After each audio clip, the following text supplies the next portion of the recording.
So, resistors, like I said, come in several varieties. 1/8 of a watt, that's the max rating for this one is 0.125 watts. Now let's compare these two numbers. I am putting 0.36 watts, and if my max rating is 0.125, well, this number is clearly bigger than 1/8 of a watt.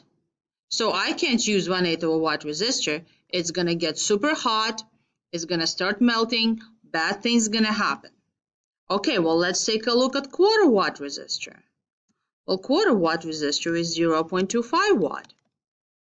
Well, once again, we have exactly the same problem. 0.36 watt is way bigger than 0.25. So that one will not work either.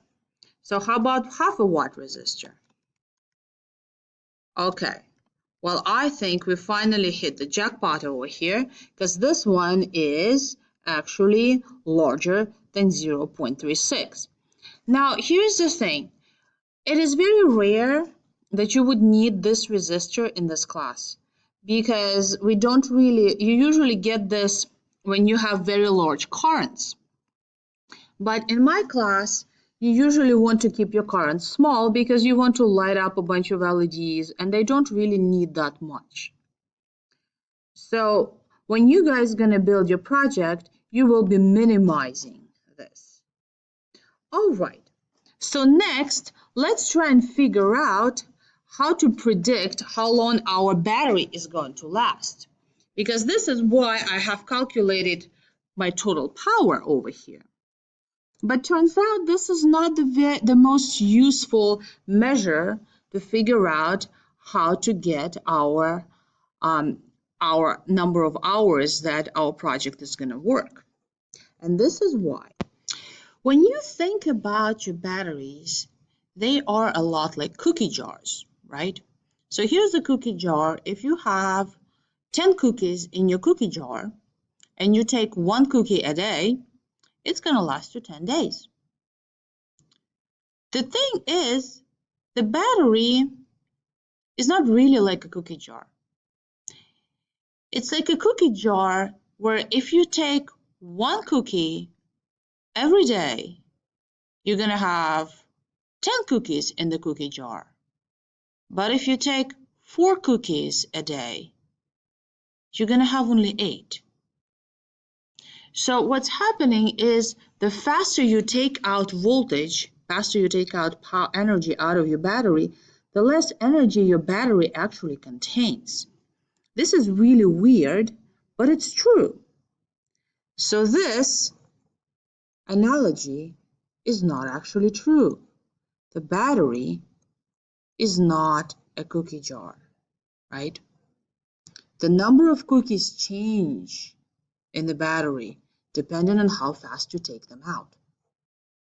This is very weird, but this is true and we need to work with this.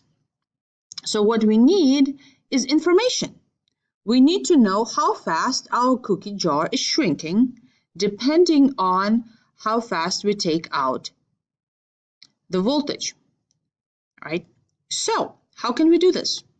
Well, there is one important document that can tell us everything we want to know and more about our circuit elements or batteries. And that document is called a data sheet. So here's an example of data sheet. This is a data sheet for Energizer battery, AA battery. And this thing has all sorts of things you would possibly want to know about your Energizer battery.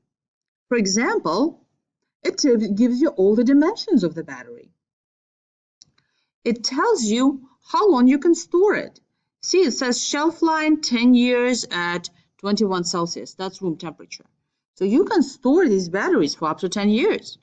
It tells you the weight. You know, usually you don't want this information, but if you're designing a Christmas ornament that is powered by AA batteries, you want to know how much it weighs so it doesn't break off the branches. It tells you how many volts it's supposed to have. It tells you what's inside. It even tells you that it has a plastic label. But the thing that we are most interested in is this chart. And this one is called milliamp hour capacity. So what does this chart actually tell us? Well, it tells us that if we have a current of 25 milliamps, we have 3,000 milliamp hours available to us. Now, does that mean that this battery will work for 3,000 hours? Of course not. We have 3,000 hours available to us that we're taking 25 at a time. So let's see how many hours that really is. So I have 3,000 and I'm taking them 25 at a time. So this is 3,000 divided by 25. Oh, I have 120 hours.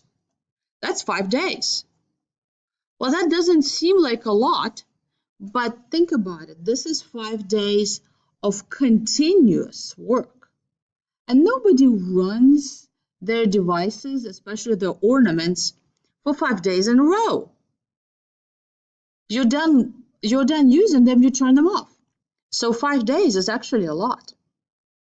Now, if you take out 250 milliamps at a time, you only have 2,000 milliamp hours left. So our cookie jar has shrank from 3,000 to 2,000. And you will get, instead of 120 hours, you will get 12 hours of working time, which is really not a lot. So this is how you estimate your milliamp hours. You look where you are at on the chart, and if you're in between, you kind of have to do a little bit of estimation, but I'm sure you can figure this out. So this is how you do this. In the hub right now, in the same folder where you found this video, or if you found this on YouTube, it's in folder November for work for November 14th and 15th. There is an assignment called Power, Itotal, and Rtotal. So I want you to do this, and I want you to try and finish this today or at most tomorrow. The assignment is due Friday, November 16th, so that you don't have any homework over the Thanksgiving break. So make sure you guys get it done.